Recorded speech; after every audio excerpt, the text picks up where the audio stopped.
বঙ্গোপসাগরে অবস্থানরত লঘু চাপের প্রভাবে দক্ষিণাঞ্চল সহ দেশের বিভিন্ন স্থানে বৃষ্টিপাত অব্যাহত রয়েছে।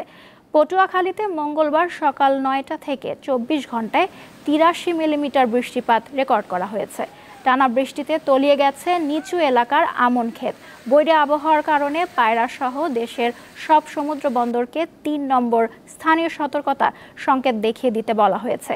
এদিকে টানা বৃষ্টি ও উজানের ঢলে ফেনীর ফুলগাছি ও পরশুরাম উপজেলার বিস্তীর্ণ এলাকা প্লাবিত হয়েছে।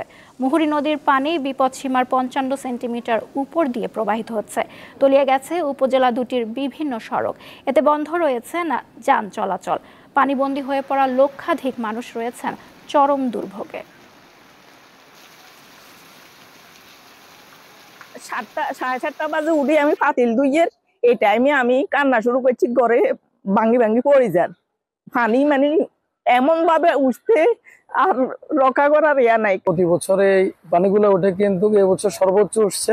বাঁধ ভেঙে গেছিল, ওই বাঁধটা সংস্কার করা না হওয়ার কারণে এখন দেখা গেল যে বৃষ্টি গ্রামের উপরে এদিকে আবার নতুন করে প্লাবিত হয়েছে। ওইদিকে ফুলগাজী ফসলের মধ্যে ওইদিকে তো হয়েছে। এখানে মনে করেন যে মাছের ঘের চলে গেছে, প্রায় বৃষ্টির উপরে আছে, প্রায় 20 লক্ষ টাকার উপরে মাছ চলে গেছে।